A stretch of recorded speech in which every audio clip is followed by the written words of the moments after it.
I want you all to network with each other because every time that you're in front of somebody, it's an opportunity for you to market yourself and your business.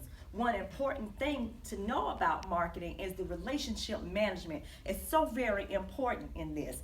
I've often said that Macon is the most unique market I ever worked in my life. Okay, in my prior life, I was an automotive service manager. I've been a service manager for Ford, Sears, and Chevrolet, and I've bounced around the Southeast quite a bit. And Macon is an interesting market.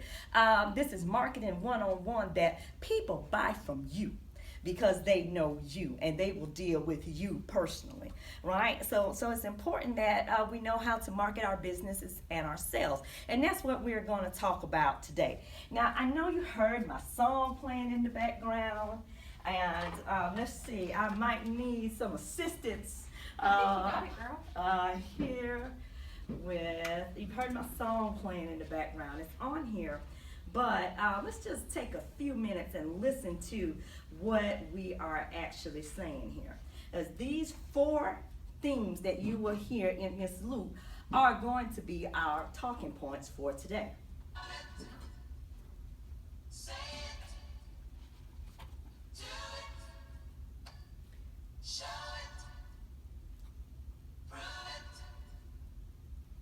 Say it, do it, show it, prove it. Okay. Now, the topic of this little marketing class is called Exclaim Your Expertise. So that's what we want you to do here. So first of all, show it.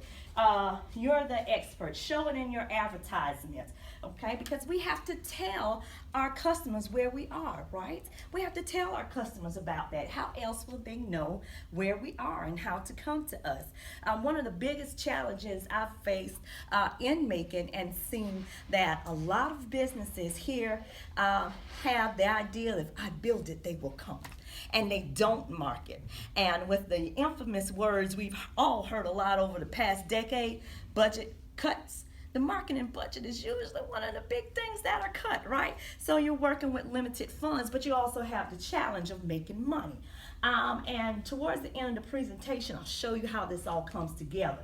But show it in your advertisement because you want to look professional, you want to showcase who you are and what you have. Okay, if as you follow me, these are speaking points for me, but I'll explain everything to you.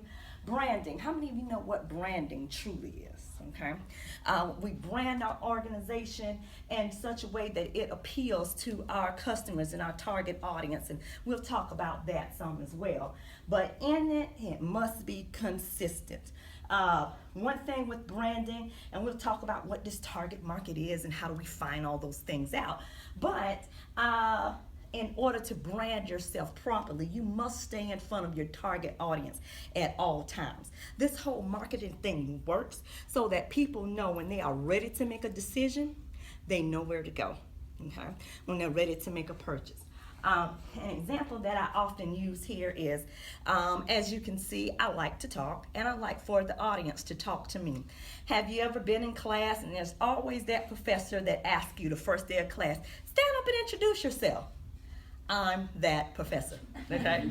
I am that professor. And one of the questions that I ask my students, particularly undergrad, is how did you hear about Wesleyan? And my favorite example is a young lady said, they came to my middle school when I was in the 8th grade, okay? Now, at 8th grade, was she ready to make that college decision yet? No. But because we stayed in tune and stayed with her those whole years, when she became a senior in high school and was ready to make the decision, she knew where to go. So that's why it's so important to stay in front of your target market, and also your messages must be consistent, okay? Prove it. You're the expert. You must prove it, okay? Now, I didn't stand up here and give you my whole background. I really just gave you a smidgen of it. We'd be here all day, okay? But I didn't stand up here and tell you my background to boast or to make myself look big. I did this to show you my expertise, okay? If you are an expert in your field, say it, okay? If you are so, then say it. I heard a lot of different businesses in here, from security, wireless, to marketing. We have some food. We have some different types of food entities, mortgage companies, you name it, we have it in here, right? So you must be the best and say you're the best, and you know, it's okay for you to do that, okay? So you must prove it, okay? Do your homework, right? I'm a professor, of course I like homework, right? But the homework starts with the market and research. All too often, common mistakes are we don't do the research up front, and then we start to work backwards, okay, with the marketing plan. A plan for a business starts with marketing, surveying the market, defining who your target market is, and so you know what you need to deliver, okay, and also to give you a gauge on how many potential people that you can actually serve and who needs your service. There is nothing worse than building a business and opening the doors and nobody comes, okay? So do your marketing research. Businesses exist to fulfill a need, right? So we have to determine what the need is and that a need is actually there. So that's what we mean by starting your marketing research, okay? Back your data with facts, all right? Part of the marketing research as well, and this is really textbook type of things that you may have to sit in the classroom to get the whole gamut of it. But back your data with facts, because again, you're proving you're the expert. When your customers come to you, JD, I'm sure you can tell us everything about every type of product that you offer, right? And so that's what we want. Our human capital is the most important capital in any business. And just as I mentioned earlier, people will buy you, okay? So if you are in tune to your customers and your customers' needs, this will be easy for you, right? This will be easy. How about this defining your target market? You all know what I mean when I say your target market. The target market is the people that our product or our service is particularly designed for.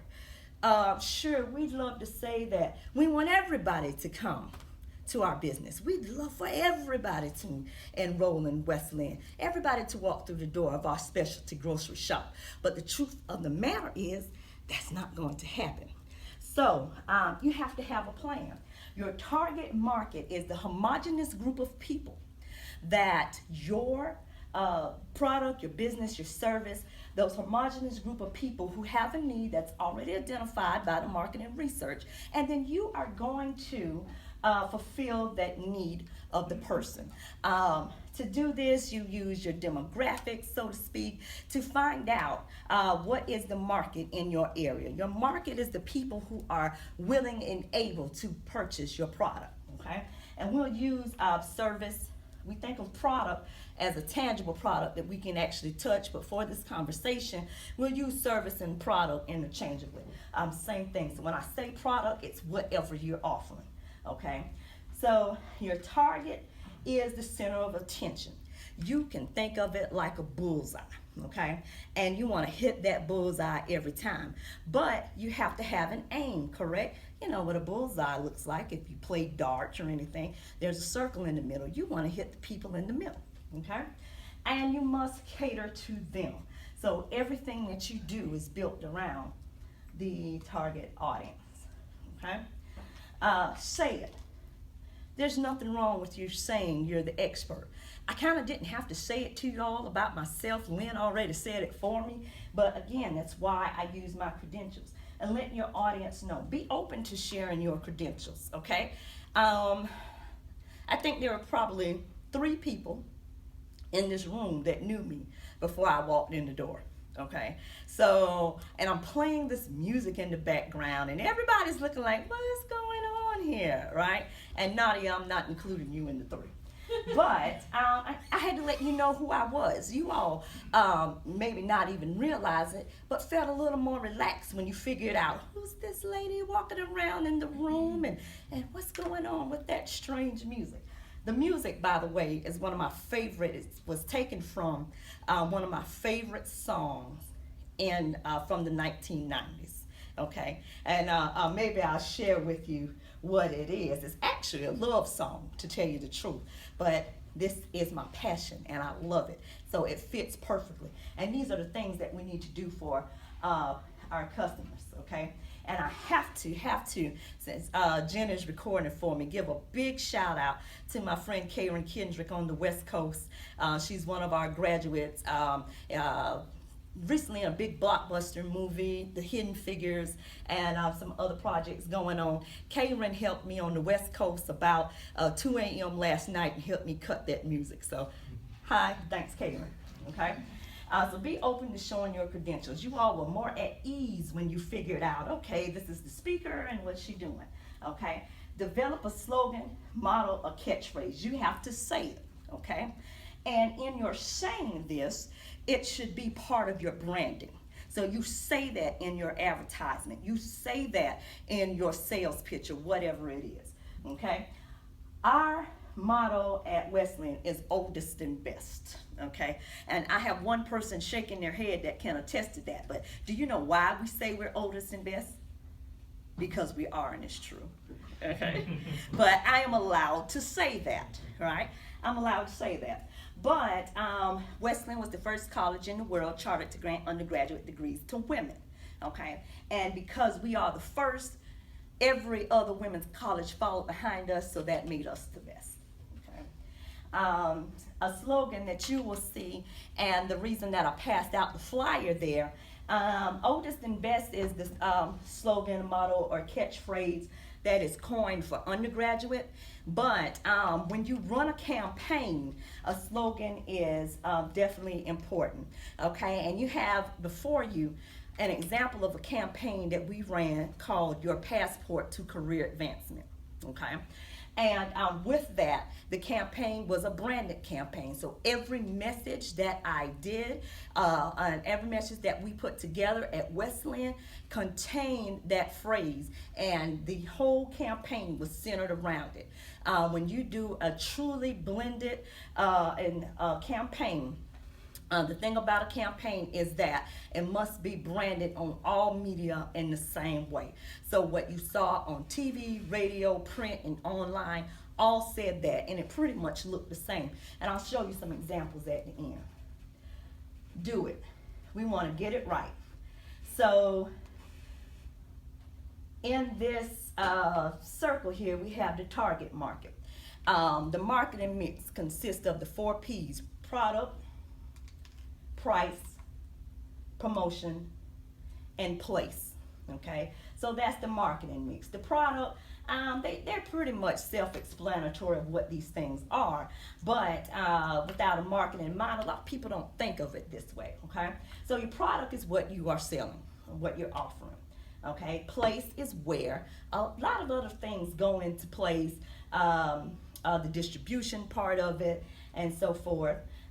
Price plays a big part because that lets us know if we can afford it, right? Or even if we want to, okay? And promotion.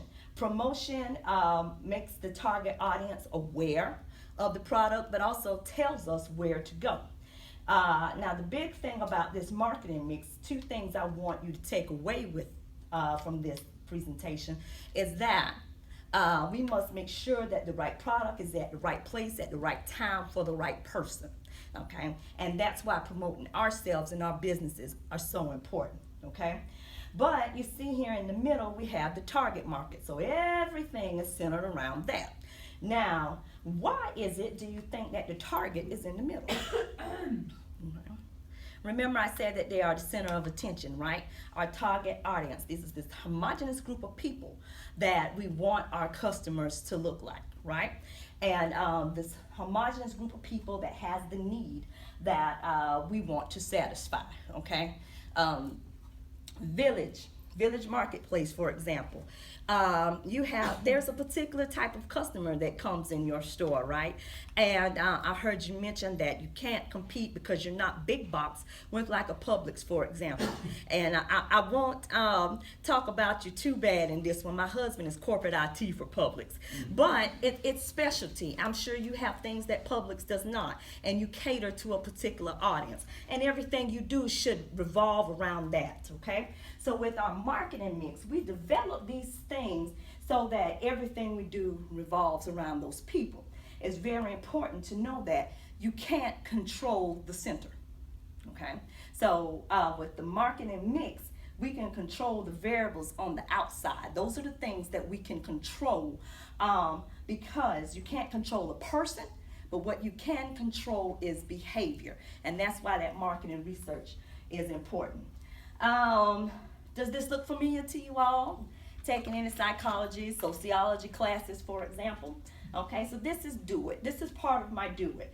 Remember that I said you cannot control the person, but you're looking to control behavior, okay? So we have to identify our audience and our product and select a category for them.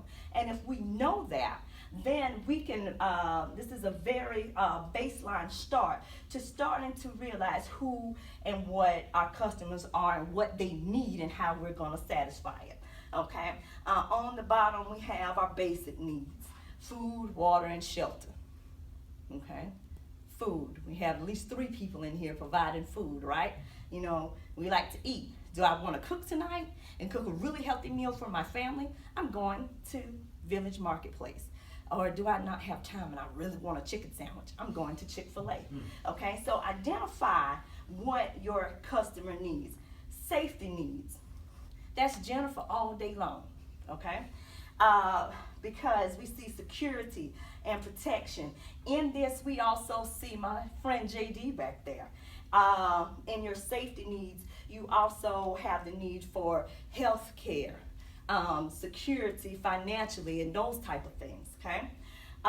Social needs, sense of belonging and love. And as we move up, some of these needs are exterior and some of them are interior with ourselves. As we start to move up, we are talking about the things that only we can do for ourselves. With our social needs, people buy products for emotional needs. There are drivers that we identify as marketing. So that's the whole part of the presentation of driving the business to you. So once you identify what your need is, how can you tap into that to drive the customers to your door?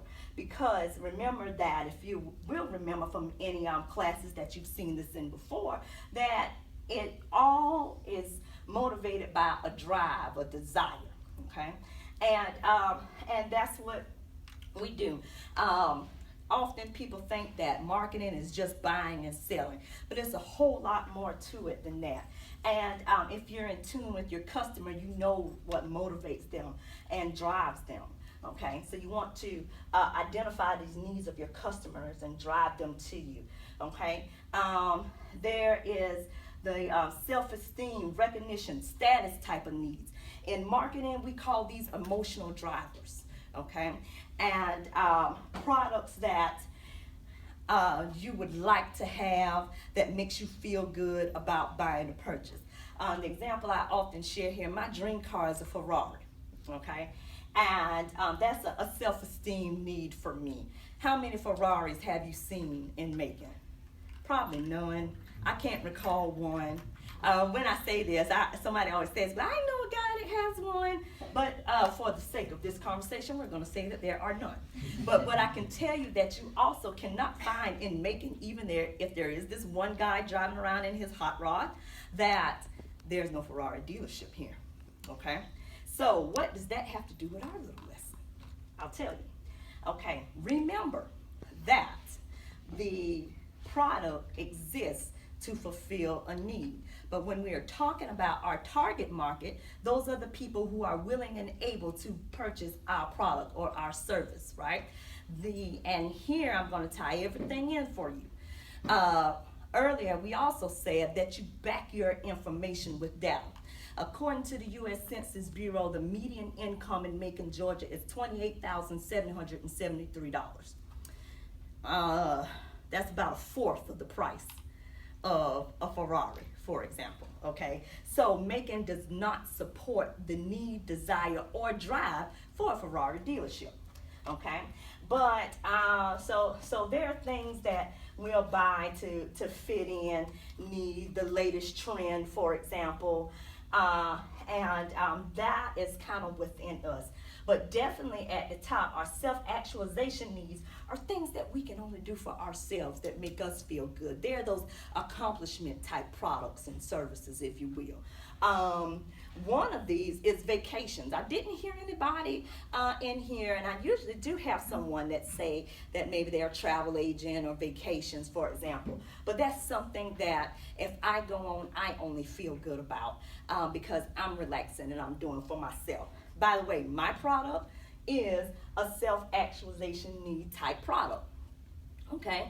Because only my students who sign up and enroll, they are doing the work. It's something that they want for themselves, and at the end of the day, it's only going to be that person based on his or her individual merit that earns that degree and that we get to hood after the end of 18 months, okay? So you have to recognize it, and once you find it, you have to do it. So we put things in motion so that we drive the right people to our door, okay? Part of our do it is the follow-up. Follow-up is so strong here. The experience after the sale can make or break you. Customers have so much access to us now with the advent of the internet, correct? And they can give feedback and they can give reviews, for example.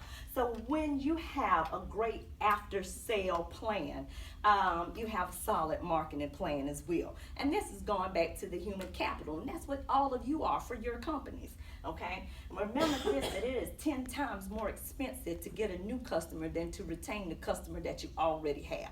Okay, so they're already coming in your door. You want to satisfy them so that they keep coming back.